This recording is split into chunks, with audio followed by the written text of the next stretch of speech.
Welcome to Comic Books and You. Today we are going to cover Soda, Ange Trepasse, An Angel Expires. There's no real translation for the title because there's no official English translation for this book. I've found a few fan versions of the title, but most of them don't quite work. So that's the one I would go with if I were to actually translate this volume. Soda is a late, I would say, Franco-Belgian comic. I mean, mid-80s, and has been running for quite some time until the original author died. This is also a very odd comic in the lineup for magazine Spirou or Dupuis. We're going to go first with the tagline for the entire series. They call me Soda. My real name, it's Solomon, David Elliot Aneth Salomon. If she knew, my mother would probably tell you I'm a police officer, but in New York, there's no police officers, just cops.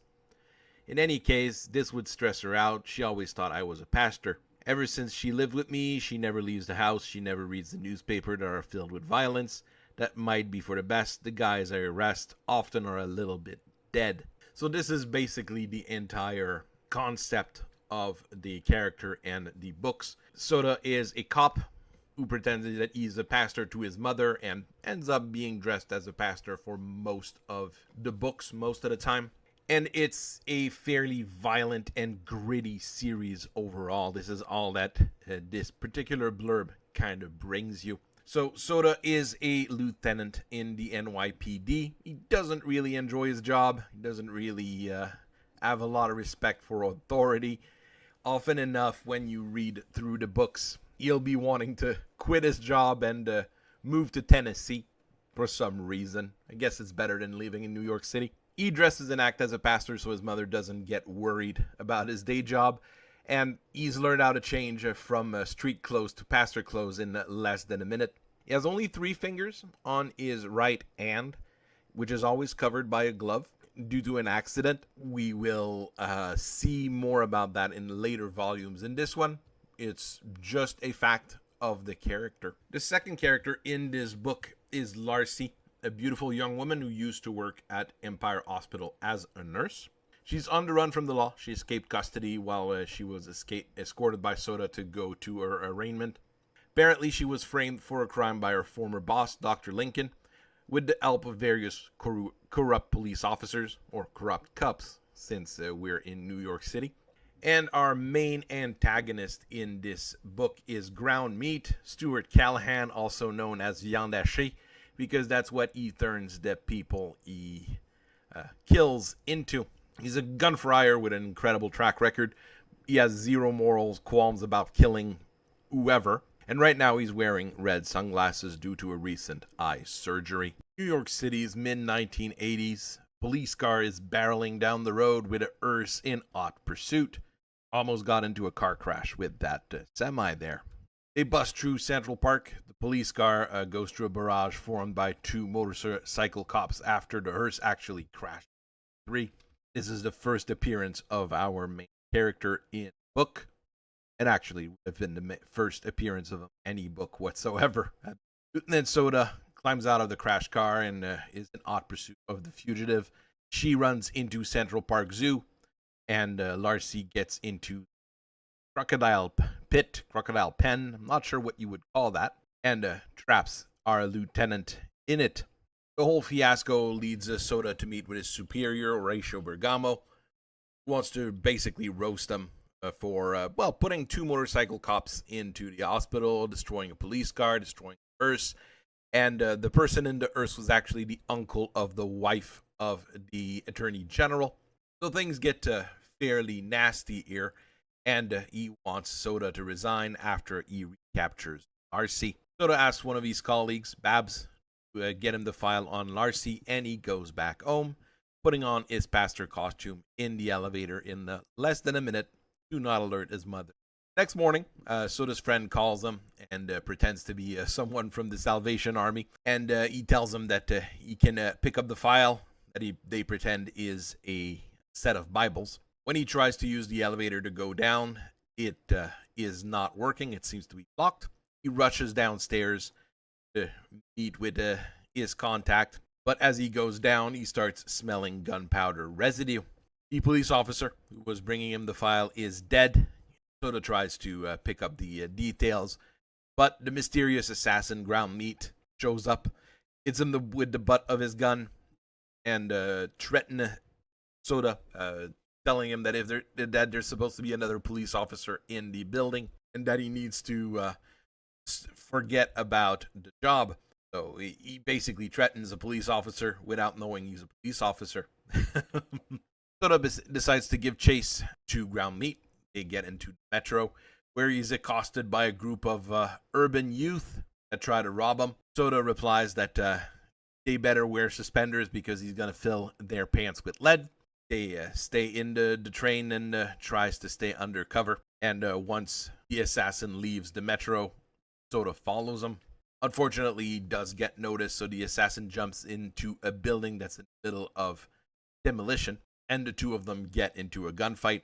Takes a little while. Demolition is going on, and the whole place is kind of falling apart. Some debris fall and splash Ground Meat with a bunch of acid, and he runs away injured while Soda is more or less unconscious. Larcy is also hiding in the building, and she rescues Soda, and she tries to talk to him and discuss what's going on. But as things are going on, the demolition crew noises stop, and Soda realizes that this is about the time that they were going to go and implode the entire building. They barely make it out with their lives, and Larcy takes Soda to one of her friend's apartment, who's on a trip to Florida. At that point, she explains to him that she was framed for stealing drugs at her previous job. To stop her from investigating and reporting on the former boss, Dr. Lincoln, who's the head of surgery at Empire Hospital. Basically, Dr. Lincoln runs an illegal and privileged organ transplant service, often having young staff nurses give the wrong medication or give too much of medication to kill various patients so they can get the organs transplant into richer patients, basically. As this is going on, Ground Meat is going to Empire Hospital to get his injury treated.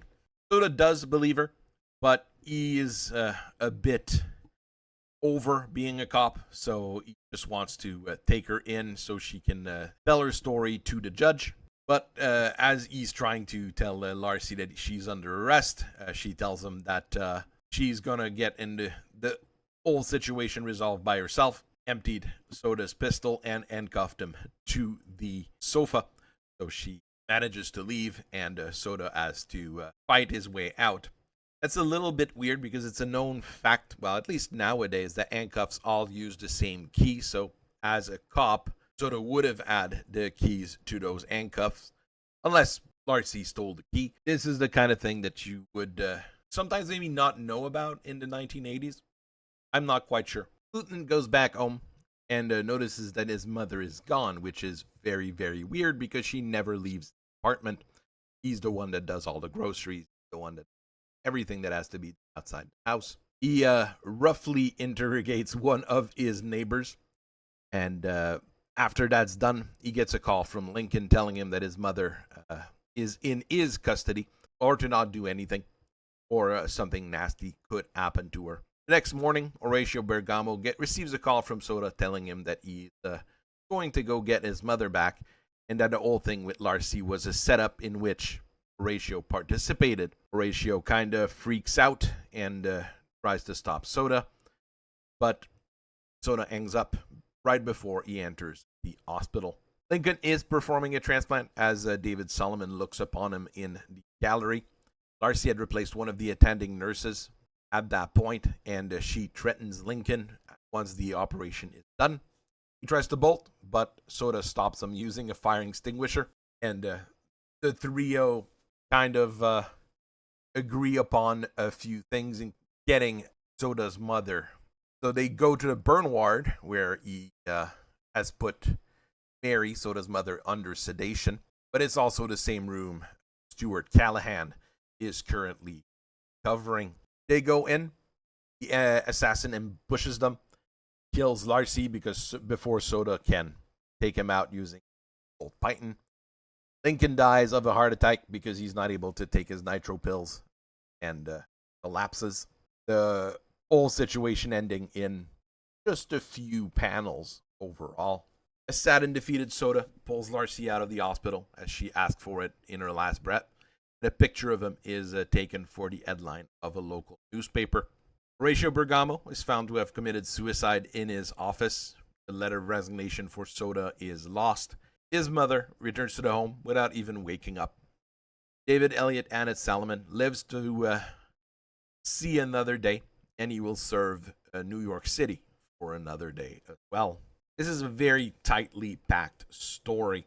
We'll talk about that when we really look at the pacing, but there's very little breathing room. This is really the equivalent of a good police movie from the 80s, which is probably what it's trying to emulate, and it's really, really well done overall. The cover is extremely simple, but it works really well. We have the contrast with the cloth in the back with the massive Colt python. The really funny thing here is that the python is not exaggerated. That's a standard model Colt python. And the cloth behind it, of course, is a very standard pastor cloth as well. Got strong branding at the top. It's very effective. I've seen different versions of this cover, but it's generally the background that's different. The white one here is the most common one I've seen, and this is a new edition of it, and it's still using that white color. I've seen some with a black background and white letters. It also works. And I've seen black speckled with blood red droplets on it. Not sure which one would be the most interesting. This one is very simple, and it works really well. Black with white letters would also work fairly well. I think the blood red speckled one, probably the weakest one, just because it detract from the art itself. This book that I've got here is a new edition to celebrate the release of the new Soda book that was released this year. The first 6 books in the series are available in 2 packs using this new format. About a 33% discount on the books, $25 for 2 books. Normally it would be something around, let's say $30 to, well, usually closer to $40 nowadays with inflation. The form factor for this book is also a little bit weird. They're large format, about 33% larger than a regular bande dessinée. All the interior panels are blown up to be a little bit larger as well. Not sure I like this. I prefer my books to fit neatly in bookshelves. And I'm not sure, with the blown up panels, sometimes you get too much details. The advantage here is that it's not a digital comic. Everything was drawn by hand. So if you blow up an original picture, it doesn't lose much quality. Another thing I don't like about this particular edition is that the art cover is not the best quality. One of the 2 books I've already got is already damaged. There's a chip on the side of it. I haven't done really anything weird with it. Neither did my sons. It's just we pulled them out of the package, and a couple seconds later there was already a chip revealing part of the back of the book. Kind of weird. Maybe it's because it's a weird form factor. I'm not quite sure. At the back of the book, we have Soda's personal description, the tagline we read at the start of the video, and a picture of the 12 current books in the series. The 13th book, Le Pasteur Sanglant, just came out. It was serialized in magazine Spirou this year, and it came out once the serialization was over, and it's not on this particular cover. I think what they're going for is, since this is the original author, they're going to have one set of books with the original author, and the new one, they'll set it as a second set. We're going to start with a few things here in terms of the art. It's fairly weird. It's a very serious subject matter. The story itself is gritty. Would expect a very realistic style, but they went with a really exaggerated caricature style instead. Basically, the artist that they used for this particular book was basically helping out with Spirou himself and with young Spirou. Very comedic set of stories. So the art here is meant to be caricatures rather than being serious. This makes the book in line with other things from magazine Spirou, but it gives a weird contrast with the story, which is actually quite fun. Unfortunately, the artist itself changed after the second book came out. Health issues with Le Coirant. So if you grab a later book, you will see things being a lot more realistic. This is a panel from Le Pasteur Sanglant, which came out this year. You see that it is realistic overall, but still keeps a bit of that caricatural style in the back. It's a style that's different than what you'd expect for that kind of story, and it's very nice. I'm going to go with some of the maybe weaker bit here. The panel work is very, very basic. It's very old school for something that came out in 1980s. We already add things like Torgal. We already add a few other more modern comics starting to come out at that point. American comic had already started doing massive revolutionizing in terms of the panel work. Here, we're really going with square boxes. That's what we get almost all the time. Clear cuts and everything. Sometimes we're lucky and we have some slight bleeding, but you shouldn't expect the panel work in this to be anything really fancy. Background elements are almost everywhere. It does look pretty good overall, but they're not super detailed and eye-catching. They're very functional, but nothing you would spend, hours or minutes looking at to look at all the minute details. Some of the visual gags are still there. Well, I wouldn't say gag, but visual templates are there. Here we've got a little warning protected by Pinkerton. While we've got a fat security guard. It works for what it is meant to be, but it's not the top of the line stuff you sometimes would expect in Franco-Belgian comics. For the good things, well, the action scenes here are wonderful. Super active. They're very powerful in how they behave. This is basically one of the first thing you see in the comic is that car chase. And one of the great things, there's no useless text on them. You really enjoy the panels for what they are. And you feel the action through them. As far as the mechanical design goes, it's pretty great overall. It's not super top of the line, but it's very good for what it's supposed to be. You would expect often enough in caricature style like this that the vehicles be very simple. But as an example, that helicopter is pretty great for a mid-80s comic. And the cars themselves look wonderful. So I've got very little to say negative about this. The guns are also really well done, which is rarer in Franco-Belgian comic than in US comic. Colt Python Soda uses is perfectly drawn. Ground Meat is using a Uzi with a silencer, and it actually looks pretty good. Our friends in the cult would probably get angry at the depiction of black people in this particular book, but it's perfectly in line with how they looked in most Franco-Belgian comics of the time, and earlier, especially in that caricature style, that was synonymous with Spirou for quite some times. They're not poorly represented as well here. They're just the way they're drawn is exaggerated, just like every other character in the book is exaggerated. Just like Ground Meat, I mean, in the end, he looks really, really weird.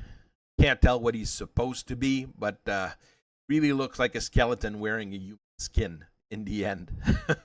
This is supposed to represent the early 80s in New York City, and it works really well at that. Couldn't find a picture that was showing how gritty and such New York was, but you can see how busy it is, this particular picture. If you start looking into pictures of the 1980s in New York, you'll often see it being busy, dirty, gritty is the best word for it, I would say. New York was still recovering from the 1970s economic downturn at that point. Crime was extremely high. Violence was omnipresent. It works for Soda here. And when the book series was retaken by another author this year for Le Pasteur Sanglant, he wanted to keep Soda in that particular environment. While when the book started, it was topical and it was at the time of its time. Nowadays, it can be seen as something retro. The themes here are really rampant crime, corruption, and violence. But there's that contrast here with Soda on the outside and Soda living at home. He has his real life and his fake life going on. And the real life is one of violence and horror, while his fake life is one of kindness and beauty. So we've got that fun contrast here of someone trying to live a double life while living in this fairly horrible situation. You'll often hear me gripe about how cops are shown as the bad guy in pretty much everything here. But here it's fun because we actually have both. We have the good cop in Soda, which is in the same line as your Dirty Harry, your Martin Riggs. Those, let's say, late 70s, early 80s cops. That's the best way to say it. Early 80s cops who did what was right, even though the police department and the state didn't always want them to do what was right. And we have the corrupt element of the police represented in police chief with Bergamo, who is meant to look corrupt in a way as a very fat, not taking care of himself kind of individual. The contrast here between the corrupt and the non-corrupt cops is far more interesting than the regular ACAB stance we have in almost all US comics nowadays. Callahan is both a monster in mind and body. That's what we see throughout the story. And we have a contrast once again with Dr. Lincoln, who does look like the kindly doctor, the good surgeon, but is also an absolute scumbag. This is really a thing that goes on throughout this book, the contrast between two worlds, basically. Soda's mother is a bit senile, but she's well-meaning. Once again, another contrast here compared to all the other characters who have shades of gray or are purely evil. She's the good anchor in the story. The pace here is breakneck. This is a police procedural, so it's a style that we're used to seeing. And it really reminds you of Rogue Cops, Dirty Harry, those kind of dramas and those kind of stories that were fairly popular in the late 70s. The 46 pages of this book feel longer because of just how much is packed into it. Even though there's some pages where there's absolutely no dialogue, it's pure action. Even those pages feel like you're taking your time to read them. This is unusual for Franco-Belgian comics in Spirou of the time, which were usually far more comical or more oriented towards younger reader. Those kind of serious series often were to go in Magazine Tintin at the time. That's who you would gravitate towards. That's why you would see Torgal, Magazine Tintin, while Spirou would have, well, obviously Spirou. We begin this story right in the middle of the car chase, and the action keeps going strong, except for the small exposition sections that are still there to keep you at the edge of your seat. Those exposition sections are there to tell you what is going on, where it's going, and they really fit in the big picture. We really go with show don't tell most of the time. Even in those info dumps, it's what you would expect in a police procedural when you're interrogating a suspect or when you're talking about what is the actual crime on. Overall, I'm really happy with the pacing. This one.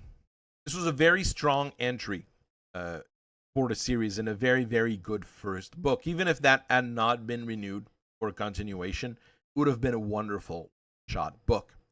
What I'm somewhat surprised about is that there's no TV or movie adaptation of this, especially in the late 90s, early 2000s, where we had a huge police procedural craze with CSI and CIS, all of those kinds of stories. This would have fit that particular genre. Maybe it's because doing a thing in New York while you're French would be pretty hard. Do it as animated. In animation can do wonders as well. This would be a thing that would be interesting to maybe look who has the rights to it. As we were saying, the original author died in 2019, and the series went into an hiatus at the time.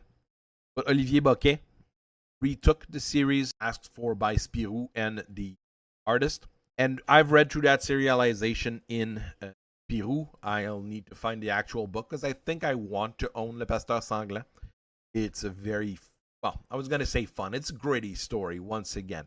Something that's a little bit hard overall. This is a very strong recommendation for me. If you can read French, if you need someone to translate it, it's not always easy to translate or find a translation, but I'm sure someone somewhere can translate a book for you. it would be really nice for people to start talking about this series more. Maybe get an American publisher for English versions of it. So I thank you very much for listening to me today. I hope you guys have a very nice rest of your day. Remember to ring the bell and subscribe and like the video, all that good stuff. Keep on reading comics, keep on enjoying them. I'll keep analyzing them, and I'll see you guys later. Bye-bye.